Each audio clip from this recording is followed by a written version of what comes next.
From anger at Ford to Prime Minister Justin Trudeau, Canada has lost its standing in the world under Trudeau's tenure.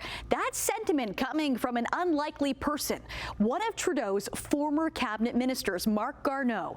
His autobiography is set to be released in October, and it's sounding as though it will be a damning one for Canada's leader.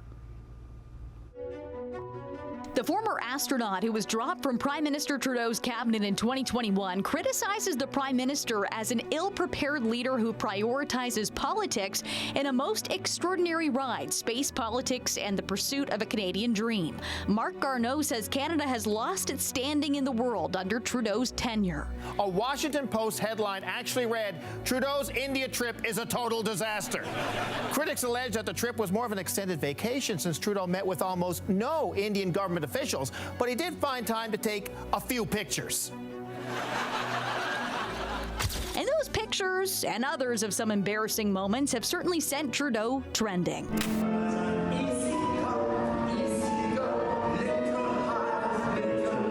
From singing Queen before the late monarch's funeral to unwittingly applauding a Ukrainian veteran who fought with the Nazis. For all of us who were present to have unknowingly recognized this individual was a terrible mistake and a violation of the memory of those who suffered grievously at the hands of the Nazi regime. Garneau writing in his book, unfortunately, Canada's standing in the world has slipped and that we are losing credibility. He adds that the Trudeau government is overall too ill-prepared, saying it is not sufficient to pay attention only when a concern arises, something this government has made a habit of. After the Liberals came to power in 2015, Garneau served in Trudeau's cabinet for 6 years, more than 5 of those as Minister of Transport. He spent the final 9 months as the Minister of Foreign Affairs until Trudeau dropped him from cabinet completely after the 2021 election.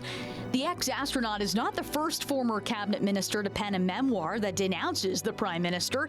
Last year, former Finance Minister Bill Moreau released his own memoir, which criticized Trudeau for making mostly unilateral decisions and putting politics ahead of policy. At the end of the day, the Prime Minister is in charge, not the Finance Minister, so that tension led to some pretty big challenges. Garneau's book is set for release this October. Prime Minister Justin Trudeau's office has not yet commented on the contents of the autobiography.